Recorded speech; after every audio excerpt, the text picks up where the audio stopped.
je vais vous dire une nouvelle à laquelle peut-être vous ne vous attendez pas. On vous demande un mariage.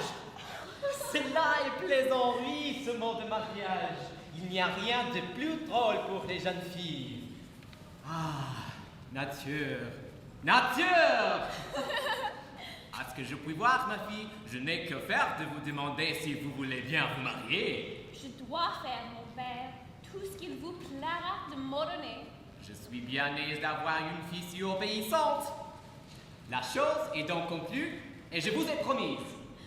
C'est à moi, mon père, de suivre aveuglément toutes vos volontés. Ma femme, votre belle-mère, avait envie que je vous fixe religieuse. Et votre petite sœur Louisande aussi. Et de tout temps, elle a été heurtée à cela. La bonne bête a ses raisons. Elle ne voulait point consentir à ce mariage, mais je l'ai apporté et ma parole est donnée. Mon père, je vous suis obligée de toutes vos bontés. En vérité, je vous sais bourrée de cela. Et voilà l'action la plus sage que vous ayez faite de votre vie. Je n'ai point encore vu la personne, mais on m'a dit que je serais content et toi aussi. Assurément, mon père. Comment? L'as-tu vu? Puisque votre consentement m'autorise à vous ouvrir mon cœur, je ne feindrai point de vous dire que le hasard nous a fait connaître il y a 6 jours, et que la demande qu'on vous a faite est un effet de l'inclination que dès cette première vue, nous avons prise l'un ou l'autre. Ils ne m'ont pas dit cela. Mais j'en suis bien aise et c'est tant mieux que les choses soient de la sorte. Ils disent que c'est un grand, jeune garçon bien fait, Oui, mon père. de belle taille, Sans doute. agréable de sa personne, Assurément. de bonne physionomie, Évan. sage et bien né, Tout à fait. fort honnête, Le plus honnête du monde. qui parle bien latin et grec, C'est ce que je ne sais pas. et qui sera reçu médecin dans 3 jours. Louis, mon père? Oui? Est-ce qu'il ne te l'a pas dit? Non, vraiment. Qui vous l'a dit à vous? Monsieur Burgon. Est-ce que Monsieur Burgon le connaît? La belle demande. Il faut bien que le connaisse, puisque c'est son neveu. Cléante? Neveu de Monsieur Burgon? Quelle Cléante! Nous parlons de celui pour qui l'on t'a demandé un mariage. Eh oui. Eh bien, c'est le neveu de Monsieur Burgon, qui est le fils de son beau-frère, le médecin, Monsieur Diafoirus. Et ce fils s'appelle Thomas Diafoirus, et non pas Cléante. Et nous avons conclu ce mariage-là ce matin, Monsieur Burgon, Monsieur Florent et moi. Et demain, ce gendre prétendu doit m'être amené par son père. Qu'est-ce? Vous voilà tout abobie. C'est mon père. Je connais que vous avez parlé d'une personne et que j'ai entendu une autre. Quoi, monsieur? Vous auriez fait ces dessin burlesque? Et avec tout le bien que vous avez, vous voudriez marier votre fille avec un médecin? Oui? De quoi te mêles-tu, coquine? Impudente que tu es! Mon Dieu, tout doute. Vous allez d'abord aux invectives. Est-ce que nous ne pouvons pas raisonner ensemble sans nous emporter? Là, parlons de sang-froid. Quelle est votre raison, s'il vous plaît, pour un tel mariage?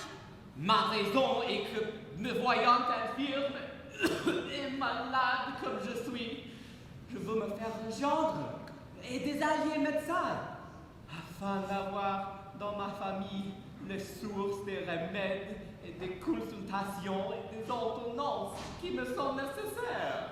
Eh bien, oui, voilà dire raison. Il y a plaisir à se répondre doucement les uns aux autres. Mais monsieur, mettez la main à la conscience. Est-ce que vous êtes vraiment malade? Comment, coquine? Si je suis malade, Eh bien, oui, monsieur, vous êtes malade. N'ayons point de querelle là-dessus. Oui, vous êtes fort malade. Et j'en demeure d'accord.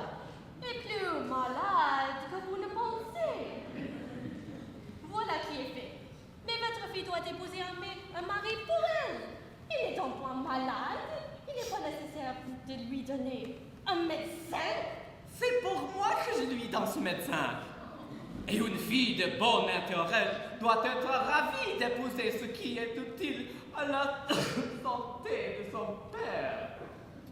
Monsieur, voulez-vous qu'en ami je vous donne un conseil? Quel est-il ce conseil? De ne point songer à ce mariage-là. Et la raison? La raison, c'est que votre fille n'y consentira point. Elle n'y consentira point? Non. Ma fille. Votre fille, elle vous dira qu'elle n'a qu'à faire de monsieur Diafoirus, de son fils, Thomas Diafoirus, ni de tous les Diafoirus du monde.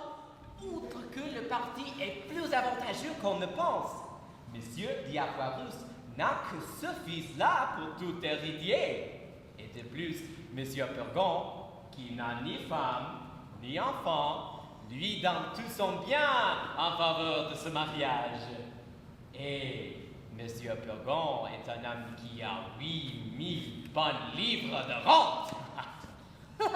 Il faut qu'il ait tué bien des gens pour s'être fait si riche. 8000 livres de rente sont quelque chose, sans compter le bien du père. Monsieur, tout cela est bel et bon, mais j'en reviens toujours là. Je vous conseille entre nous de lui choisir un autre mari. Elle n'est pas faite pour être Madame Diafoirus. Et je veux moi que cela soit. Fi, ne dites pas cela. Comment que je ne dise pas cela?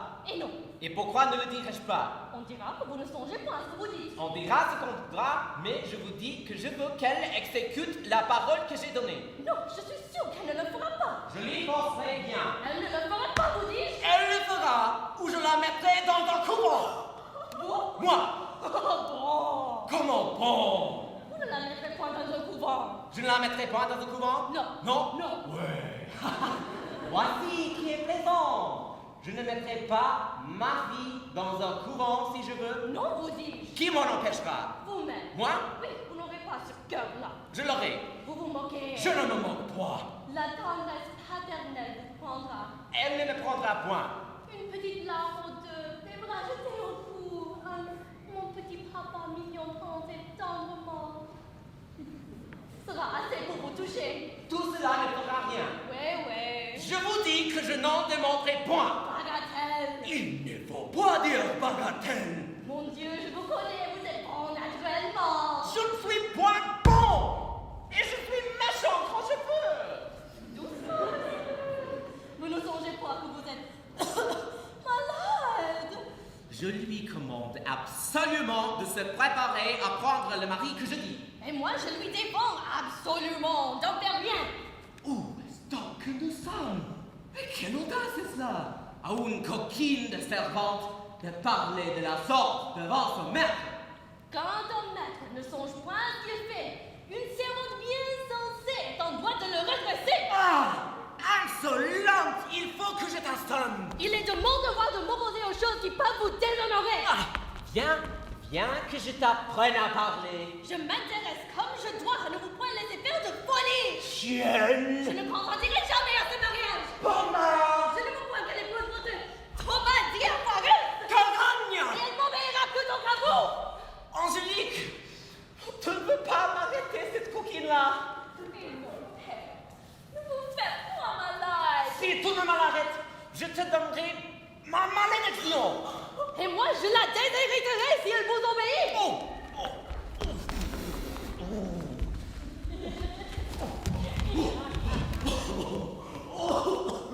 Je n'en puis plus!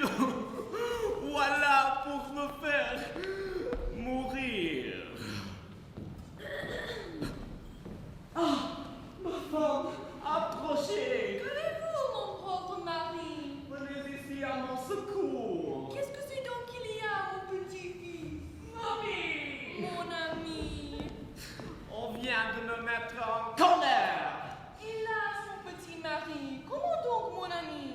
Votre coquine de 3 nets est devenue plus insolente que jamais! Oh, ne vous passionnez donc point. Elle m'a fait enrager, mamie! Doucement, mon fils. Elle a contrecarré 1 heure de rang les choses que je veux faire Là, tout doux. et a eu l'effronterie de me dire que je ne suis point malade. C'est une impertinence. Vous savez, mon cœur, c'est qui on est. Oui, mon cœur, elle a tort.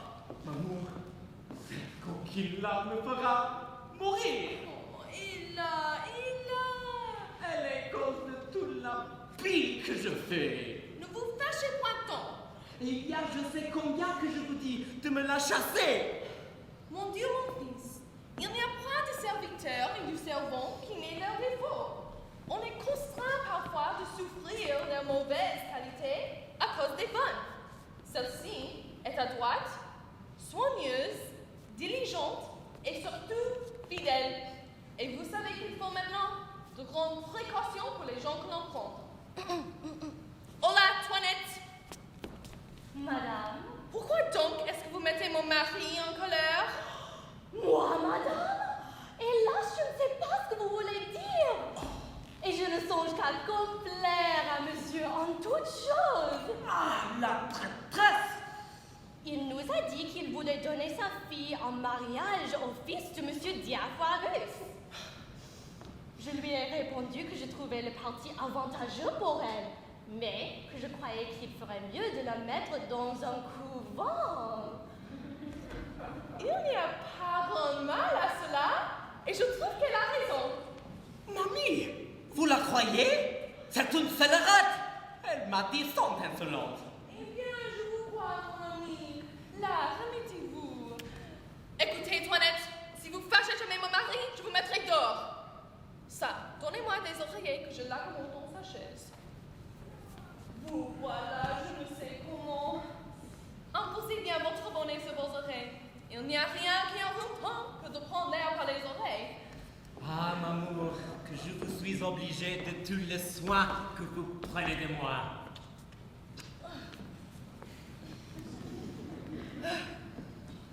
Lavez-vous. Je mets ceci sous vous. Mettons celui-ci pour vous appuyer. Ouh. Celui-là, de l'autre côté. Mettons celui-ci derrière votre dos. Ah. Et celui-là pour soutenir votre tête. Ouh.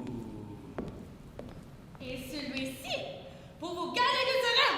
Oh, tranquille, tu vas te lever.